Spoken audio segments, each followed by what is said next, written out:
जय हिंद दोस्तों। जमीन एक बार जाती है तो फिर वापस कभी नहीं मिलता। ये बात नेपाल के प्राइम मिनिस्टर बलेन शाह जी आप समझ रहे हैं। भारत के लिम्पियाधुरा और लिपुलेख को लेके जो कंट्रोवर्सी यहाँ पे हुई है, इसके पीछे क्या सीआईए का हाथ है, ऐसी बातें इस समय सोशल मीडिया में चल रही है। लेकिन बहुत सारे जो इन्फॉर्मेशन अब सामने आ रही है बलेन शाह और उसके बैकग्राउंड के बारे में, हमें ये दिखाता है कि देखिए यहाँ पे एक शक का दायरा तो जरूर है। कुछ एक उदाहरण अगर मैं आपको दे दूं, सबीना कफली जो इनकी धर्मपत्नी है, उन्होंने 2015 से लेके अब कुछ साल पहले तक George Soros funded open society foundation backed United Nations population fund, इस ऑर्गेनाइजेशन में जॉब किया प्रोग्राम मैनेजर के तौर पे। जी हाँ, ये मैं नहीं बोल रहा हूं, कोई प्रोपेगेंडा नहीं है, आप भी ऑनलाइन जाके देख सकते हैं। ओपन सोसाइटी फाउंडेशन यूएनएफपीए में इन्होंने काम किया है। 2018 में वो इनसे फर्स्ट टाइम मिलती हैं, इनकी शादी हो जाती है, 1 साल के अंदर ही शादी हो जाती है। फिर उसके 3 साल बाद मेयर बन जाते हैं काठमांडू के। जी हाँ, कुछ ही साल बाद बिना किसी पॉलिटिकल बैकिंग के, बिना किसी फंडिंग के, बिना किसी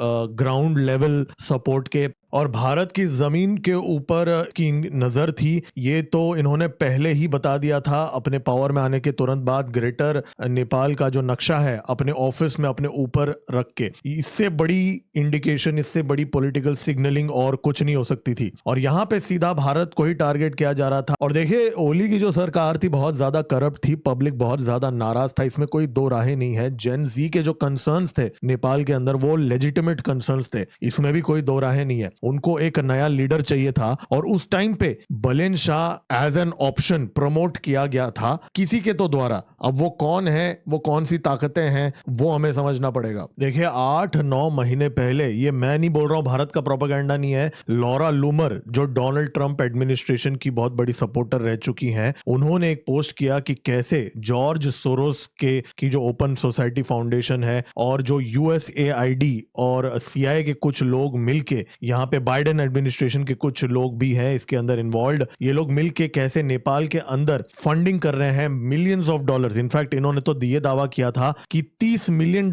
से ज्यादा, $33 मिलियन से ज्यादा पैसा नेपाल के अंदर पुश किया गया था एनजीओस के द्वारा। और सिस्टमैटिकली 2022 से एक कैंपेन चल रहा था नेपाल के अंदर कि कैसे पब्लिक को डेमोक्रेसी के नाम पे तख्ता पलट के लिए एक टूल की तरह इस्तेमाल किया जाए। और फिर स्पुतनिक ने भी इस बात का रिवील किया कि कैसे अमेरिका ने यहाँ पे जेन जी से प्रोटेस्ट कराया, और ये पूरे डॉक्यूमेंट्स भी उन्होंने लीक किया। ये देखिए, ये सारे डॉक्यूमेंट्स ऑनलाइन अवेलेबल है, ये कोई ऐसा फेक नहीं है, ये एक्चुअल जो एनजीओ है जिसने कराया है, इंटरनेशनल रिपब्लिकन इंस्टीट्यूट और Congress backed national endowment for democracy, ये जो 2 एनजीओज हैं, इनके एक्चुअल डॉक्यूमेंट्स यहाँ ऑनलाइन अवेलेबल है। आपके लिए मैं लिंक भी डाल दूंगा डिस्क्रिप्शन में, आप भी देख सकते हो। यहाँ पे पूरा मेथड्स उन्होंने रिवील किया है, कैसे कैसे उन्होंने प्लानिंग की है। इसमें ये सारी चीजें लिखा गया है कि कैसे वहां के यूथ को पकड़ पकड़ के हायर किया जा रहा था और उनको डेमोक्रेसी और बहुत सारे जो वेस्टर्न इंटेलिजेंस एजेंसीज का जो भी उनका एजेंडा है, उन चीजों से इंडोक्ट्रिनेशन किया जा रहा था। और फिर पिछले साल सितंबर के महीने में सोशल मीडिया एप्स को बैन करने का निर्णय लिया था ओली सरकार ने। अब ये ओली सरकार के अंदर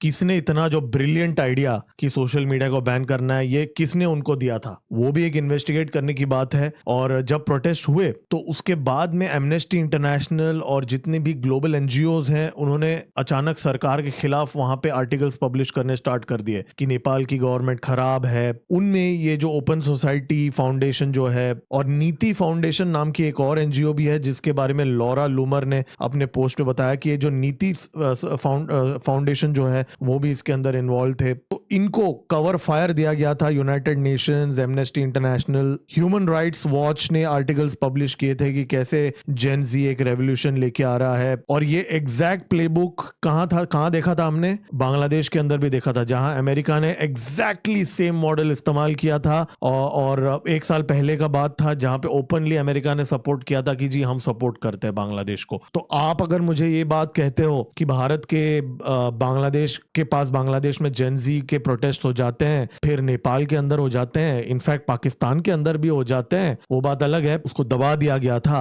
और जो दृश्य आप देख रहे हैं, नेपाल के पार्लियामेंट्स को और गवर्नमेंट ऑफिसर्स को जलाया गया था, लोग वहां पे पूरा अनार्की हो गया था, पूरा डेमोक्रेसी कूड़े कचड़े में चली गई थी। उस टाइम पे अमेरिका, जो डेमोक्रेसी का इतना बड़ा पुतला है, वो इनको कुछ बोलता नहीं है, उल्टा इन लोगों को सपोर्ट कर देता है। ठीक है, ओली सरकार करप्ट थी, इसमें कोई अगेन दो राहें नहीं है, लेकिन इसका जो तोड़ था वो भी तो डेमोक्रेसी ही था ना। तो कहीं ना कहीं एक जो गरीब वर्ग है, जो फ्रस्ट्रेटेड यूथ है, उनको रैपर्स का इस्तेमाल करते हुए उनको जो आर्ट फॉर्म्स पसंद है, उनके जो प्लेटफॉर्म्स हैं, सोशल मीडिया प्लेटफॉर्म्स है जैसे डिस्कॉर्ड, इंस्टाग्राम, अगेन ये सारे जो प्लेटफॉर्म्स है वेस्टर्न इंटेलिजेंस एजेंसीज माना जाता है, और काफी इन्फ्लुएंस करते हैं इनके एल्गोरिदम्स को। और इस बात का खुलासा तो एक बहुत ही कॉमन पॉइंट ऑफ डिस्कशन बन चुका है कि कैसे CIA के पास इन कंपनीज के बैकडोर एक्सेस होता है। तो क्या यहाँ पे ऐसी कोई चीज हुई है? क्योंकि ये जो हरकतें बलेन शाह इस समय वो कर रहे हैं, उनको देख के तो ऐसा लग रहा है कि बिना किसी वजह के बेफालतू में भारत के साथ ये लिम्पियाधुरा और भारत की जो लिपू लेक है, इसको लेके कंट्रोवर्सी क्रिएट की जा रही है और भारत को उकसाने की कोशिश की जा रही है कि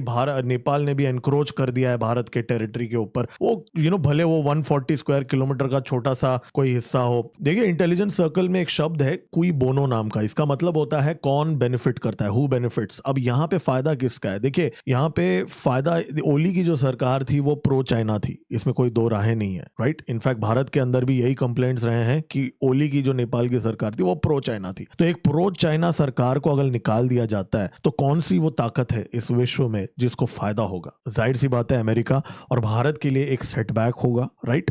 तो यहाँ पे कुई बोनो के एंगल से इंटेलिजेंस सर्कल में अगर आप देखें तो सर्कमस्टेंशियल एविडेंस भी ये दिखाता है कि you can't rule that out कि यहाँ पे अमेरिका का पुश था। देखिए, जब भी ऐसे रेजिम चेंज होते हैं, जैसा हमने रशिया के पास देखा, मोल्डोवा में देखा, जॉर्जिया में देखा, तब जो सिविलाइजेशनल टाइज होती है इन छोटी देशों का ये जो बड़े देश के साथ, उनको तोड़ने की कोशिश की जाती है। अब जैसे एक उदाहरण दूं, भारत की एक मूवी थी आदि पुरुष, हालांकि मैं भी कोई बहुत बड़ा फैन नहीं था उस मूवी का, लेकिन उसको बैन कर दिया गया था काठमांडू के अंदर। यही बलेन शाह ने उसको बैन किया था ये बोल के कि जी जानकी जी को भारत की बेटी माना गया था, उसमें कुछ डिसएग्रीमेंट्स थे। लेकिन देखिए, छोटी मोटी डिसएग्रीमेंट्स हो सकती हैं भारत और नेपाल के बीच में। नेपाली भाई बहन जो हैं वो भारत के ही सिविलाइजेशन का एक एक्सटेंशन थे, हिंदू सिविलाइजेशन इस रीजन के अंदर। तो यहाँ पे कहीं ना कहीं आगे आने वाले दिनों में एक कोशिश की जा सकती है कि भारत और नेपाल की जो सिविलाइजेशनल टाइज है उसको तोड़ने की कोशिश की जा सकती है बाहरी ताकतों के द्वारा। तो इन चीजों में यहाँ पे यूनाइट करके रहने की जरूरत है नेपाल और भारत को। देखिए, ये जो बाहर वाले होते हैं ये लालच देते हैं लोगों को, लोकल लोगों को, और फिर छोड़ देते हैं। यूक्रेन में हमने देखा सिस्टमैटिकली ब्रेन वॉश किया गया था, यूक्रेनियों को बोला गया था कि उनका सोवियत यूनियन से कोई लेना देना नहीं है, रशियन लैंग्वेज को बैन कर दिया गया था यूक्रेन से, systematically over a period of time Russian influence हटाया गया था। अब आपको क्या लगता है, ये ऐसे ही हो गया? इसमें वेस्टर्न ताकतों का हाथ है। यूक्रेन को जैसे अलग किया गया था, जॉर्जिया के अंदर जो रेवोल्यूशन किया गया था, ये पूरा वेस्ट का क्लासिक प्लेबुक है, और generation after generation in west के चुंगल में फंस जाते हैं। जबकि हिस्ट्री आज इंटरनेट पे अवेलेबल है, आप भी पढ़ सकते हो, आप भी ये सारी चीजें स्टडी कर सकते हो कि कैसे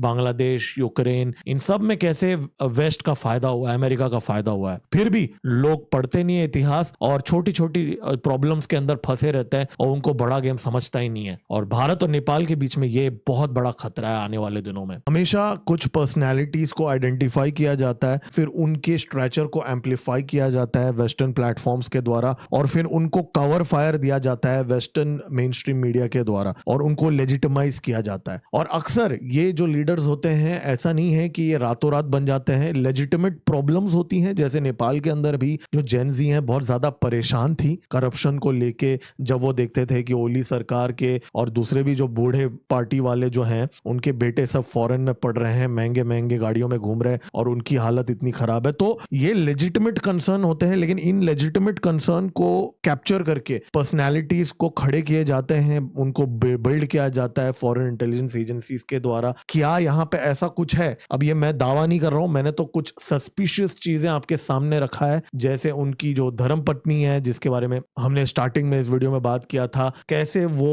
ओपन सोसाइटी फाउंडेशन के लिए काम करती थी। अब ये सारी कोइंसिडेंसेस, आप इसको कोइंसिडेंसेस बोलेंगे क्या? कि मतलब मैथमेटिकली पॉसिबिलिटी क्या है कि एक 8 साल job open society foundation funded NGO में काम करने के बाद एक रैपर से कोई मिलती हैं, फिर वही रैपर मिलके पूरे विश्व का सबसे पहला प्राइम मिनिस्टर बन जाता है 35 के एज में। ये सारी चीजें कोइंसिडेंस हो सकती हैं अगर आप कोइंसिडेंसेस पे भरोसा करते हैं, लेकिन अगर आप लॉजिकली देखेंगे तो यहाँ पे चीजें ऐसी भी पॉसिबिलिटीज दिखती हैं जो है नहीं। और भारत के हमारे इंडियन आर्मी के अंदर गोरखा रेजिमेंट ने भारत के लिए खून बहाया है, और वो आज भी भारत के सेना में भर्ती होना चाहते हैं। आज भी इतने सारे एप्लीकेशंस आते हैं इस बात को लेके, तो चीनी भी बहुत कंफ्यूज थे और जो वेस्टर्न मीडिया भी काफी कंफ्यूज थे कि क्यों ऐसा भारत और नेपाल के बीच में इतना गहरा रिश्ता है। और ये जो सिविलाइजेशनल रिश्ता है भारत और नेपाल के बीच में, ये कोई भी बलेन शाह,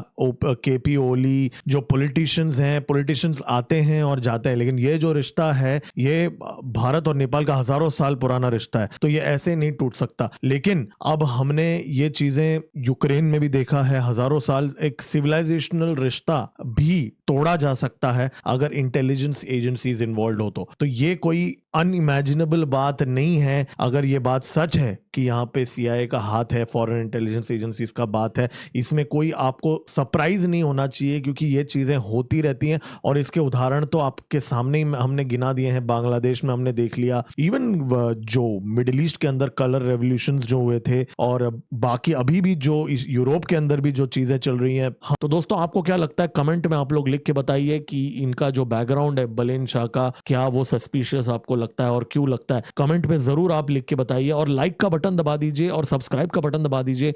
हम जियोपॉलिटिक्स और नेशनल सिक्योरिटी के रिलेटेड डिस्कशंस करते हैं। ये वीडियो में हमने नेपाल के बारे में बात किया है, अगले वीडियो में मैं म्यांमार के बारे में बात करूंगा, जहां पे भारत और म्यांमार के बीच में एक बहुत बड़ा गेम चल रहा है अमेरिका को काउंटर करने के लिए और चाइना को काउंटर करने के लिए। इसके लिए सब्सक्राइब का बटन दबा दीजिए, लाइक का बटन तो जरूर दबाइए, और कमेंट में बताइए आपको क्या लगता है बलेन शाह जी के बारे में। तो तुरंत मिलते हैं अगले वीडियो में। मेरा नाम है गिरीश और आप देख रहे हैं जियोपॉलिटिक्स। जय हिंद, भारत माता की जय।